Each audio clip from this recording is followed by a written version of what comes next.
myself for an opening statement. On February the 2nd, 2021, Alejandro Mayorkas was sworn in to be the United States Secretary of Homeland Security. He swore an oath to support and defend the Constitution of the United States and faithfully discharge the duties of his office. Since then, the American people have suffered from a national security, humanitarian, and public safety disaster at the southwest border. A disaster that has turned every city into a border city and every state into a border state. In just over 2 years under Secretary Mayorkas, more people have entered our country illegally than in the 12 years of the Obama and Trump administrations combined. This includes more than 5.2 million apprehensions at the southwest border, more than 6.1 million apprehensions factoring in America's northern and maritime borders, and at least 1.5 million known gotaways, illegal aliens who slip across our border without being caught and are now at large in the United States. This should terrify every American. Based on Border Patrol statistics of criminal aliens they do catch, those gotaways could include as many as 1,180 aliens guilty of DUIs, 285 guilty of sexual assault, and more than 36 guilty of murder. Last fall, an illegal alien struck and killed Florida Sheriff's Deputy Mike Hartwick before fleeing the scene. The alien had entered the country illegally in October 2021 in Texas and was sent back to Mexico, but at some point re-entered our country as a gotaway. An unknown number of national security threats are pouring across our border each and every day. Since October of last year, Border Patrol has reported nearly 10,000 arrests of Chinese nationals that have illegally crossed the southwest border, and the number continues to increase every month. I've confirmed that some of the Chinese nationals coming in have ties to the Chinese Communist Party and the People's Liberation Army, and they've been released into the United States. That's all I can share at this point.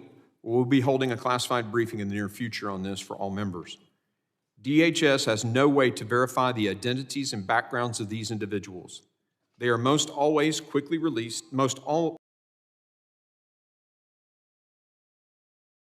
into the interior of our country to do who knows what. This is the height of madness, releasing unvetted individuals from our nation's most dangerous adversaries into our local communities. That's what Secretary Mayorkas is doing. With each and every one of these individuals, Mayorkas is putting our national security at risk. U.S. law states that one of the foremost duties of the Secretary of Homeland Security is to control and guard the borders of the United States, but Secretary Mayorkas has surrendered control of our southwest border to the Mexican cartels. Today, nothing comes in or out without the cartel's knowledge and tacit approval. They have seized full control, pushing not just historic numbers of illegal aliens across, but record amounts of drugs like fentanyl, which killed more than 71,000 Americans in 2021, a horrific new record. Fentanyl is now the leading cause of death for Americans ages 18 to 49. American children are attending the funerals of their friends who have died of fentanyl poisoning.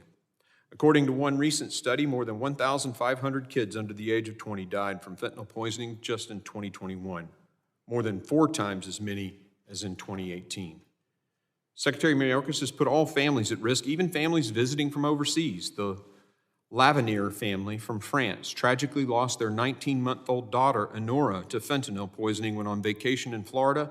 This beautiful little girl was exposed to fentanyl left behind by the previous occupant of their rental unit. How can any family in America feel safe when a stay in a hotel or an Airbnb could end up with the death of a child? The devastating consequences don't stop there. Some other highlights of the Secretary's open borders policy include the following: more than 350,000 encounters of unaccompanied minors. The administration has since lost control of at least 85,000 of these children. Tragically, many of them are being trafficked, abused, and exploited. According to a damning New York Times investigation, many of these children are being forced to do dangerous jobs that violate the U.S. child labor laws, all because of Mayorkas' decision to stop vetting the sponsors. From October 1 to 2020 to March 2023, Border Patrol recorded nearly 28,000 arrests of illegal aliens with criminal backgrounds, approximately 6,000 more total arrests than the previous 4 fiscal years combined. These numbers do not include data from states like Texas, which has apprehended hundreds of thousands of illegal aliens and recorded more than 27,000 arrests of illegal aliens itself. In FY21, Border Patrol discovered 568 dead migrants at the southwest border, nearly double the 254 found in FY20. In FY22, the number jumped to 853. More than 1,700 migrants have died on U.S. soil while trying to enter this country illegally on Mayorkas' watch, people he encouraged to make the journey. Mayor Adams of New York recently stated that more than half of the hotel rooms in New York City are now filled with illegal aliens. Cities like Chicago are putting illegal aliens ahead of their own citizens, allocating millions of dollars to house and care for those arriving to their city, infuriating residents and neighbors like South Shore who won't get those resources. In May, Chicago Mayor Lightfoot stated, "We simply have no more shelters." Medicaid spending on emergency medical services for illegal aliens more than doubled in FY20 to FY21 from around $3 billion to more than $7 billion. This suffering and death falls squarely on the shoulders of the Secretary of the Department of Homeland Security, Alejandro Mayorkas, a man who has been derelict in his duty to protect America. Since his first day in office, Secretary Mayorkas has intentionally undermined America's immigration laws and ended meaningful border security enforcement, and in its place implemented an extreme agenda of open borders. The vast majority of those crossing our borders illegally are coming not because of COVID-19, climate change, or because CBP doesn't have enough funding. They're coming for economic reasons, and they're coming in record numbers because Mayorkas left the door open, unlocked. Those individuals typically possess no legitimate claim to asylum, and under prior administrations, both Democrat and Republican, most would have been quickly deported. The difference now? Mayorkas and his policies. Yet not once has he taken responsibility for this mess. The mountain of evidence this committee has gathered proves that Alejandro Mayorkas has been derelict in his duty as the Secretary of the Department of Homeland Security. Upon assuming office, he immediately went to work reversing and tearing down the effective border policies of the last two administrations, replacing them with an open borders policy of mass catch and release. He has also repeatedly violated laws passed by this Congress. To date, our investigation has uncovered nearly a dozen violations of statutes and court orders. Consider just a few examples. The evidence shows that Mayorkas has repeatedly violated the law that prohibits mass parole of aliens into the country. The statute makes clear parole is only to be granted on a case-by-case and temporary basis for an urgent humanitarian reason or significant public benefit. Instead, Mayorkas has done the opposite, directing and overseeing a release of hundreds of thousands of aliens via mass parole in just 2 years through various programs, including more recently his CBP One app. The evidence also shows Mayorkas has violated the clear language of the Immigration and Nationality Act, requiring illegal aliens to be detained while their claims are resolved.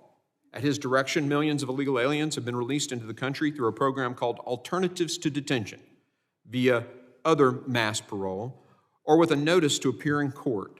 And DHS's own data shows that when illegal aliens are not detained at all or are only detained for a short time, then released into the interior, they are almost never removed. Mayorkas and his defenders like to claim that we simply don't have detention space for the historic number of illegal aliens being drawn to the border by his disastrous policies, which is the epitome of circular reasoning. You don't get to break the law in order to fix the consequences of your reckless decisions. The evidence further shows Mayorkas has also violated the laws regarding the deportation of illegal aliens. Illegally entering the United States is a criminal, deportable offense. Mayorkas has decided enforcing that law is just optional. Passed by Congress, but he can just make it optional. First, he has issued guidance making it harder for ICE to detain and deport the vast majority of illegal aliens in this country. As a result, deportations have plummeted, and the number of illegal aliens on ICE's non-detained docket has grown by more than 2 million people in just 2 years. It gets worse. Mayorkas has flagrantly violated the laws requiring him to detain illegal aliens. His own acting ICE director, Tay Johnson, told Congress in April that ICE had actually been releasing hundreds of illegal aliens into the country, into our communities. When I last checked, the United States was a nation of laws. We expect our leaders to follow the laws that Congress passes, and those who fail to do so should be exposed and face the consequences. The Constitution is clear. Congress writes the laws, and officers like Mr. Mayorkas are sworn to enforce them. No one is above the law, not even the Secretary of Homeland Security. His failure to uphold his oath and follow the law has been the driving force behind the disaster at the border. Mayorkas has consistently made statements to Congress and the American people that demonstrate either dishonesty or gross incompetence, perhaps even both. He said at least 19 separate times some variation of the border is secure, even telling members of this committee in 2021 that the border was no less secure than previous. He also claimed to have operational control of the border per the definition of the Secure Fence Act of 2006. Border Patrol Chief Raul Ortiz confirmed to this committee in March that DHS in fact did not have operational control of the border. Only after this did Mayorkas backtrack and tell the Senate later in March that no secretary has ever had such control per the definition. Mayorkas has claimed his policies are not responsible for the crisis, but they are. He claimed he was handed a dismantled system. He wasn't. He claimed that DHS is promptly expelling illegal aliens. They aren't. Our investigation has unearthed nearly 80 occasions on which Mayorkas has been outright dishonest or misleading, and other instances in which he has displayed unacceptable ignorance about the basic aspects of the ongoing crisis. Dereliction of duty is a serious matter. I spent 24 years in the Army. I know what it means. It means someone has either willfully or negligently failed to do their duty, or has done such a poor job that there is no reasonable excuse. When that individual is the cabinet secretary who swore an oath to defend the Constitution and the Homeland, the charge is even more serious. Again, today marks the United States Army's 248th birthday. As a West Point graduate, as I said, I served 24 years. I know what dereliction of duty is when I see it, and as a commissioned officer, I was responsible for holding those guilty of it accountable. There is zero doubt in my mind that Secretary Mayorkas has been derelict of his duty. As the people's elected representatives, this committee has a duty to investigate Mayorkas and bring any wrongdoings to the American people. What we have found thus far is damning. To date, our investigation has discovered that he has violated the laws of the United States, abused the authority of his office, and betrayed the public trust through repeated dishonest and misleading statements to Congress and the American people, while also demonstrating gross incompetence. I cannot imagine why President Biden, who is charged with defending the American people as Commander-in-Chief, would continue to tolerate this. Our investigation will show the President why he should fire Mayorkas immediately, or own this failure himself. This isn't about politics or policy or disagreements. It's about law and order and the safety of the American people. It's about whether a cabinet secretary has followed the law, upheld his oath, and been faithful to the public trust. The American people want answers to this crisis. They deserve the truth. Unfortunately, Alejandro Mayorkas has been derelict in his duty as the United States Secretary of Homeland Security. The cartels are thriving, migrants are suffering, and Americans are dying. Their blood is on Secretary Mayorkas' hands. I hope every member of this committee works together to fix this disaster. I now recognize the ranking member, the gentleman from Mississippi, Mr. Thompson.